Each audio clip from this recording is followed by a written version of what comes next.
On the morning of March 14, 2019, a demolition crew arrived at the corner of Elm Street and 4th Avenue in the small town of Granton, North Carolina.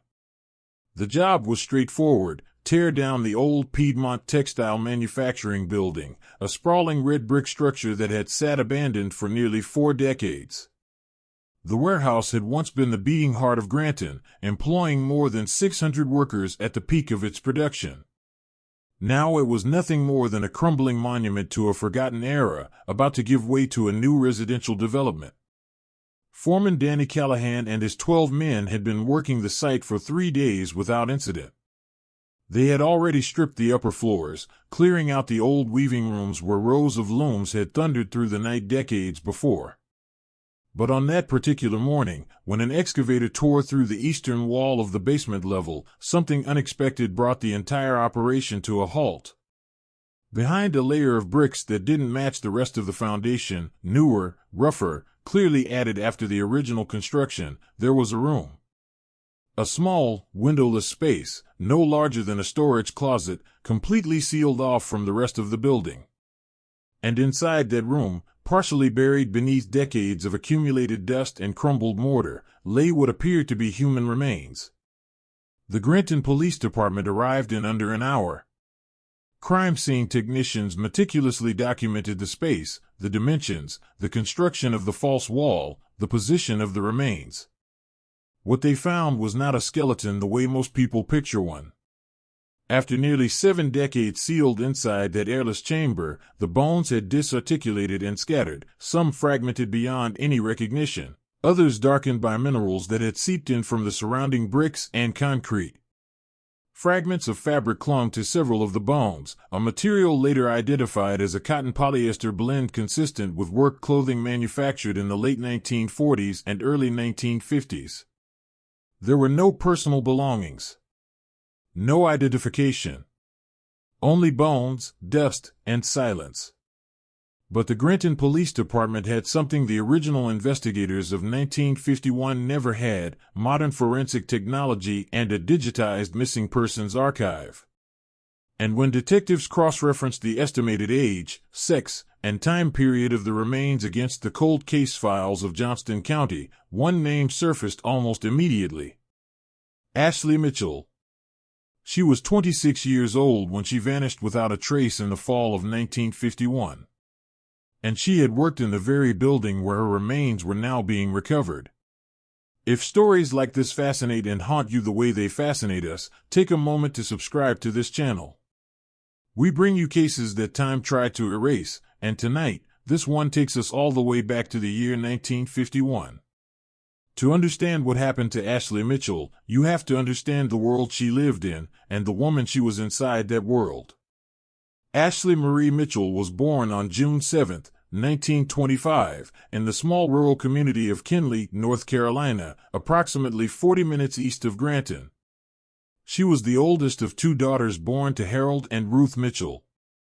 Harold grew tobacco on a modest 60-acre property that had belonged to the Mitchell family for 3 generations.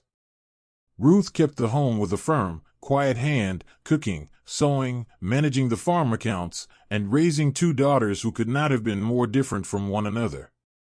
Ashley was the bold one. Even as a child, she had a restless energy that set her apart from the other girls in Kinley. While her younger sister Patricia was content with dolls and Sunday school lessons, Ashley wanted to understand how things worked. She followed her father through the tobacco curing barns, asking questions about curing temperatures and soil acidity. She dismantled the family radio at age 11 and, to everyone's astonishment, reassembled it in perfect working order. Her teachers at Kinley Elementary described her as exceptionally bright but easily bored, a girl who finished her assignments before anyone else and spent the remaining time staring out the window, dreaming of something larger than the tobacco fields that stretched to the horizon in every direction. When Harold Mitchell died of a heart attack in 1941, the family's world collapsed overnight. Ashley was 16. Patricia was 12.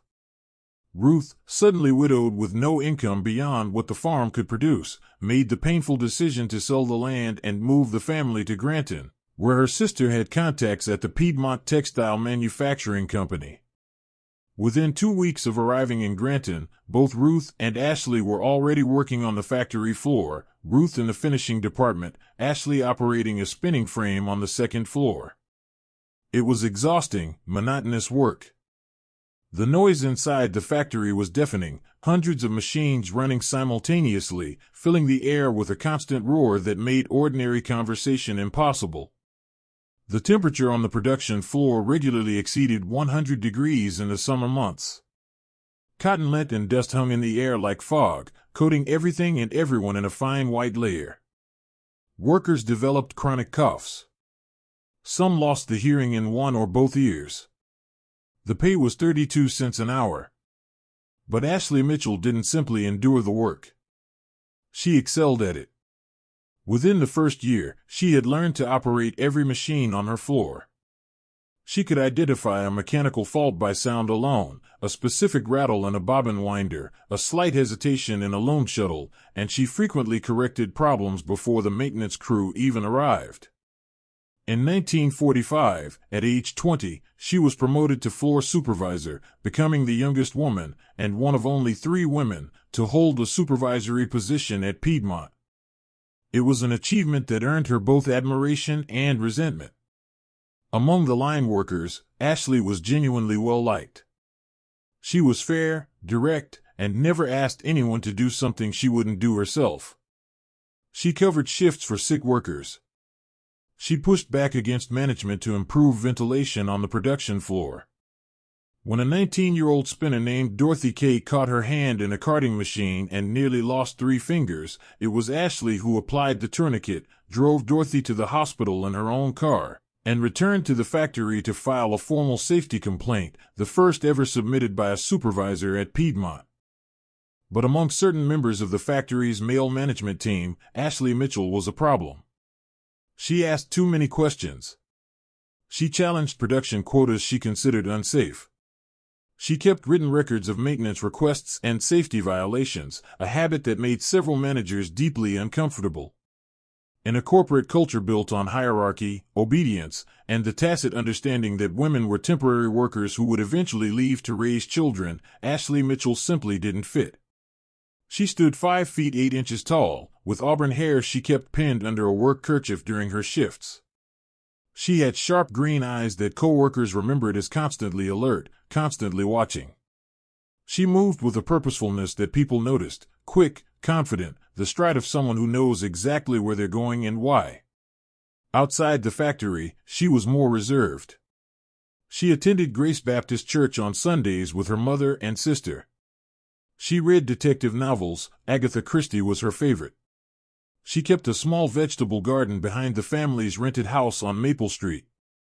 She had been briefly engaged in 1948 to a man named Carl Jennings, a mechanic at the local Ford dealership, but the engagement ended after 5 months for reasons neither of them ever discussed publicly. By the fall of 1951, Ashley Mitchell had been at Piedmont for 10 years. She was 26 years old.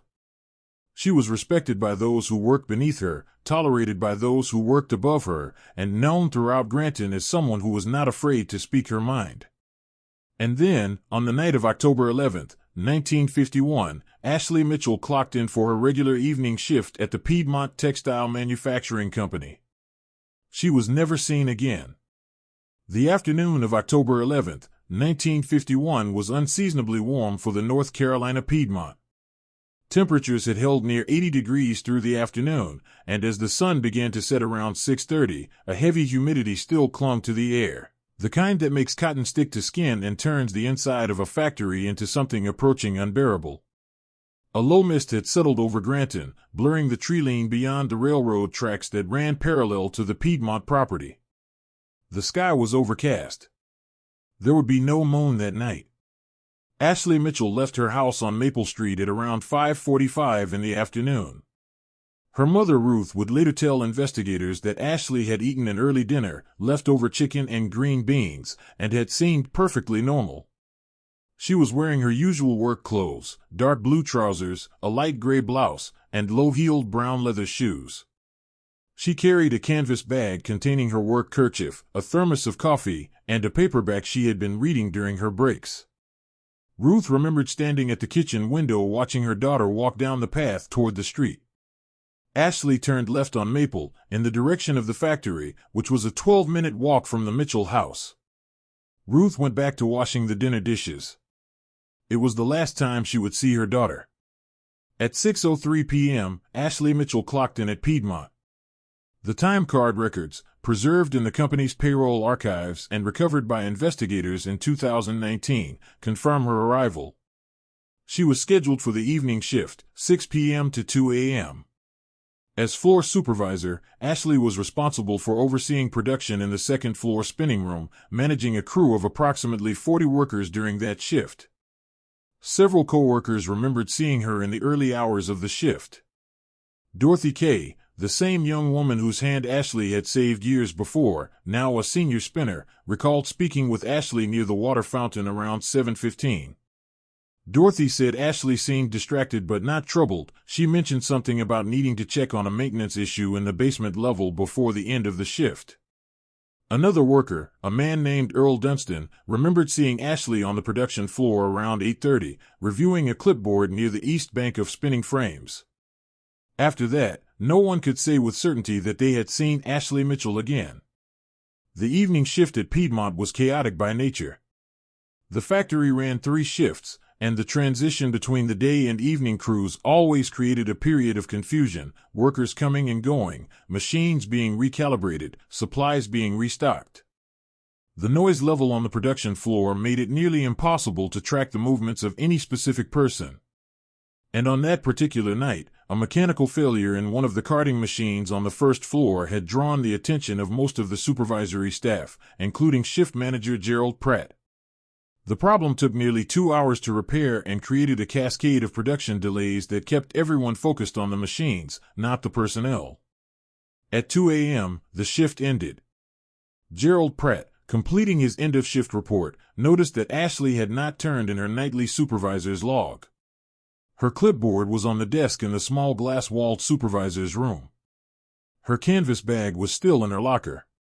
Her time card had not been punched out. Pratt would later say he assumed Ashley had simply left early without clocking out, something that, while against company policy, was not unheard of. He made a note in the report and went home. It was Ruth Mitchell who sounded the alarm. When Ashley had not returned home by 3 in the morning, Ruth went to the front porch and looked down Maple Street toward the factory, expecting to see her daughter's familiar silhouette approaching under the street lights. By 4 in the morning, she had called her sister. By 5 in the morning, she had called the Granton Police Department. Officer William Harding responded to the call, went to the Mitchell house, took a brief statement from Ruth, and proceeded to the Piedmont factory, which was already into its overnight shift. No one had seen Ashley leave the building. The canvas bag and thermos were still in her locker. The time card showed an entry but no exit. At 7:22 a.m. on October 12, 1951, Harding filed a missing persons report. He described Ashley as a white female, 5 feet 8 inches, approximately 130 pounds, auburn hair, green eyes. In the section marked preliminary assessment, he wrote 3 words that would define the official response to Ashley Mitchell's disappearance for the next 68 years, probable voluntary departure. In 1951, a single woman in her mid-20s who disappeared was not automatically treated as a victim. The prevailing assumption, among authorities, the public, and sometimes even families, was that young women who vanished had simply chosen to leave. They had run off to get married. They had walked away from a situation they found intolerable. They had started over somewhere else under a different name. It was an assumption rooted in the social dynamics of the era, and it was applied with particular ease to women like Ashley, women seen as independent, headstrong, difficult. The Granton Police Department conducted a limited investigation. Officers interviewed a handful of workers at the factory. They contacted Carl Jennings, Ashley's former fiancé, who had moved to Raleigh the previous year and provided an alibi that was never formally verified. They checked bus and rail stations in neighboring counties. They ran a small notice in the Granton Gazette. But there was no organized search of the factory itself, no systematic check of the vast basement, its storage rooms, its mechanical spaces. The factory was private property, and company management, led by plant manager Walter Harmon, cooperated only to the extent of allowing officers to walk through the main production areas during a scheduled break. Walter Harmon was 43 years old in 1951. He had managed the Piedmont factory since 1946, working his way up from an administrative position at the company's headquarters in Charlotte. He was a tall, lean man with a reputation for running a tight operation. Production numbers at Piedmont had increased every year under his leadership. He was also known to have little patience for what he called disruptions, a category that included union talk, safety complaints, and female supervisors who questioned his decisions. Harmon's relationship with Ashley Mitchell had been tense for years.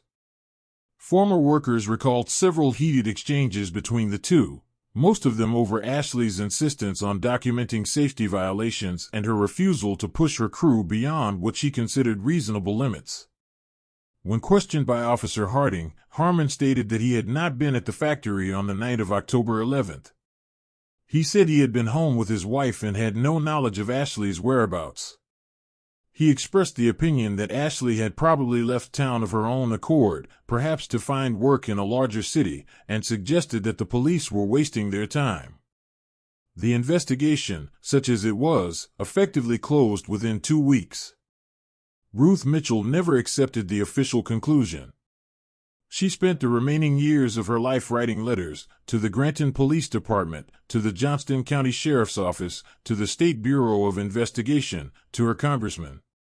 She kept Ashley's room exactly as it had been on the night of October 11, 1951. She placed fresh flowers on the nightstand every Sunday. Patricia, Ashley's younger sister, helped their mother with the letters when she could, but she had married in 1953, at age 24, and moved to Wilmington, and the distance made it difficult to sustain the effort. Ruth Mitchell died in 1978. She was 71 years old. The cause of death was listed as congestive heart failure, but Patricia would later tell reporters that her mother had died of something far simpler and more devastating. She had died of not knowing. And so the factory stood, and the secret it held in the depths of its basement remained sealed, waiting, patient as the stone itself, for the day someone would finally knock down the wrong wall. The years after Ruth Mitchell's death were quiet years for Ashley's memory. The Piedmont Textile Manufacturing Company, already struggling since the late 1960s as the American textile industry began its long decline, finally closed its doors in 1982. The last workers walked out on a Friday afternoon in November, and the building was locked behind them. No one came back. Granton shrank around the loss of its largest employer. Families left. Businesses on the main street closed one by one. The population, which had peaked at nearly 8,000 in 1955, fell to fewer than 4,000 by 1990. The factory remained at the edge of town like a grounded ship, broken windows, sagging roof, kudzu climbing the walls with the slow and patient ambition of the natural world reclaiming what had been taken from it. Among Granton's older residents, the name Ashley Mitchell still surfaced occasionally, in barbershop conversations, at church dinners, in the idle talk of people who remembered the 50s and the world that had existed before everything changed. The stories varied. Some people still believed Ashley had simply left town. Others whispered about Walter Harmon, about his temper, about the way he had looked at Ashley in those final months. A few claimed to have heard arguments echoing from Harmon's office late at night. But they were rumors, nothing more, the kind of speculative narrative that small towns generate around their unsolved mysteries, stories that grow more elaborate with each retelling but never rise to the level of evidence. Walter Harmon retired from the textile industry in 1967 and moved to a modest house in Sanford, roughly an hour west of Granton. He lived quietly, attended the Presbyterian church, played golf on Wednesdays. He never spoke publicly about Ashley Mitchell. He never spoke publicly about much of anything. He died in 1989 of emphysema. He was 78 years old. Whatever he knew or didn't know about the night of October 11, 1951, he took with him. Patricia Mitchell Greer, living in Wilmington, kept a folder in her filing cabinet. It contained every letter her mother had written, every newspaper clipping, every non-reply from the authorities. She added to it from time to time a note about a cold case she had read that reminded her of Ashley, a photograph found while cleaning out a closet. She never stopped believing that someday, someone would find out what had happened to her sister. She waited 30 years. 40. 50. The folder grew thick and brittle with age.